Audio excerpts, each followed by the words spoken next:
Hello बच्चों, let's read this question. The question says following figures show the different steps involved in production of genetically engineered insulin.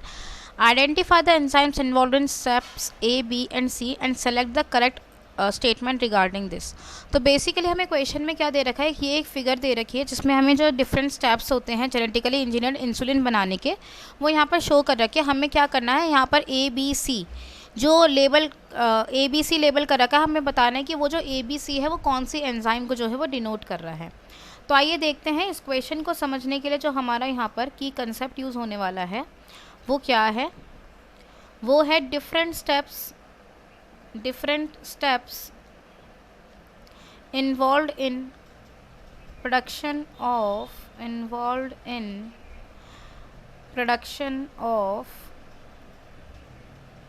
genetically engineered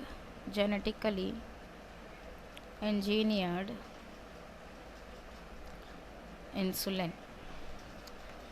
देखो पहले क्या किया जाता था, ऐसे जो डायबिटिक पेशेंट्स होते थे तो उनमें जो है इंसुलिन जो है वो एक्सट्रैक्ट किया जाता था एनिमल से और फिर उन जो पेशेंट है उनमें डाला जाता था।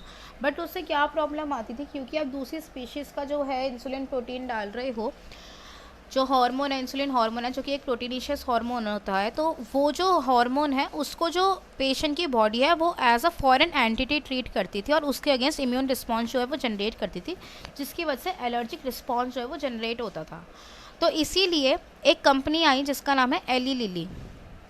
एली लिली एक अमेरिकन कंपनी है। उन्होंने 1983 में क्या करा, उन्होंने सोचा कि क्यों ना हम जेनेटिकली इंजीनियर कर लें इंसुलिन को और वो इंसुलिन ऐसा हो जो कि एज इट इज़ हु बहू जो हमारा मैच्योर इंसुलिन होता है ह्यूमन का उसकी तरह ही हो।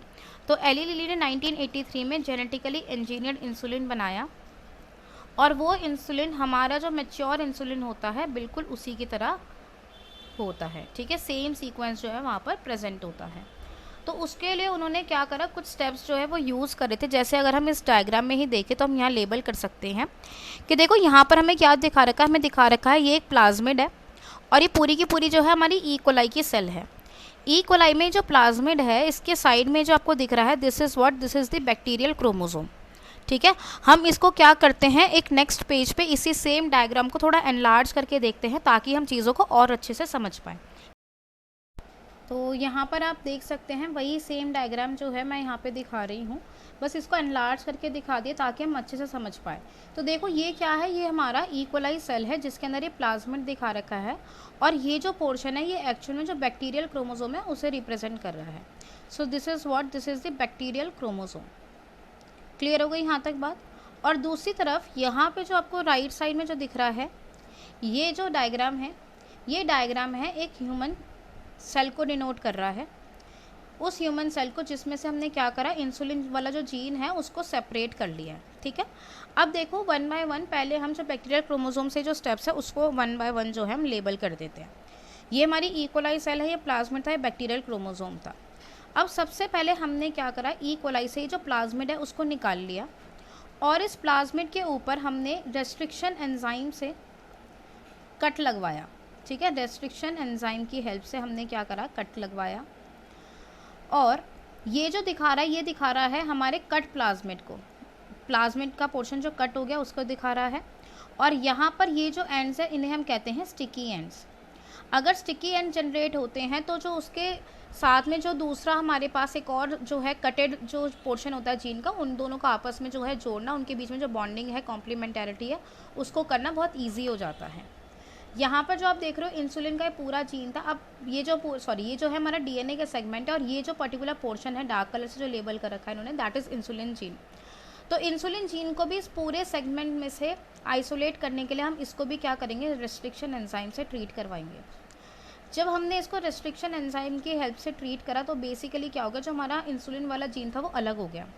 और फिर हम क्या करेंगे, ये जो हमारा कट प्लाज्मिड था जिसमें स्टिकी हैंड्स से उसको हम यहाँ पर जो हमारा इंसुलिन वाला जो जीन आया है उसको एक एंजाइम होती है जिसका नाम है डीएनए लाइगेज। तो ये जो सी है वो किसको डिनोट कर रहा है, वो डिनोट कर रहा है डीएनए लाइगेज को। डीएनए लाइगेज एक तरीके से ग्लू है जो कि क्या करेगा, इस कट प्लाज्मिड और जो इंसुलिन वाला जीन है उसको क्या कर देगा, चिपका देगा। तो यहाँ से जो हमारा डीएनए आ जाएगा उसे हम कहते हैं रिकॉम्बिनेंट डीएनए। तो अगर हम ध्यान से देखें तो ए वाला जो है वो भी रिस्ट्रिक्शन एंजाइम को जो है डिनोट कर रहा है, ठीक है, क्योंकि पूरे सेगमेंट में से उसने क्या करा, जो हमारा इंसुलिन वाला जीन है उसको आइसोलेट करने में हेल्प करी। और जो बी है वो भी किसको डिनोट करा है, रिस्ट्रिक्शन एंजाइम को ही। और जो सी है वो किसको डिनोट कर रहा है, वो डिनोट कर रहा है डीएनए लाइगेज को, जो कि इन दोनों कटेड एंड्स को क्या कर देगा, चिपकाने का काम करेगा। तो देखते हैं इस क्वेश्चन का करेक्ट ऑप्शन क्या होना चाहिए। फर्स्ट वो कह रहा है enzymes involve in step A and B are same, that is restriction exonuclease. अब देखो वो यहाँ पे कह रहा है कि यहाँ पर जो एंजाइम यूज़ हुई है वो रिस्ट्रिक्शन एक्सोन्यूक्लियस है, नहीं, यहाँ पर जो एंजाइम यूज़ होती है that is known as restriction enzyme. और रिस्ट्रिक्शन एंजाइम कैसी होती है, रिस्ट्रिक्शन एंडोन्यूक्लियस होता है। कौन सा न्यूक्लियस होता है, रिस्ट्रिक्शन एंडोन्यूक्लियस। एक्सोन्यूक्लियस जो एंड्स होते हैं वहाँ पे कट प्रोड्यूस करता है, रिस्ट्रिक्शन एंडोन्यूक्लियस जो है यहाँ पर यूज़ किया जाता है। तो जो हमारी फर्स्ट स्टेटमेंट हो गई वो क्या हो गई, इनकरेक्ट हो गई। सेकंड वो कह रहा है enzymes involve in steps B and C are same, that is restriction endonuclease. नहीं, जो बी है वो तो रिस्ट्रिक्शन एंडोन्यूक्लियस है, बट जो सी है वो किसको डिनोट कर रहा है, डीएनए लाइगेज को डिनोट कर रहा है। तो ये ऑप्शन भी हमारा गलत हो गया।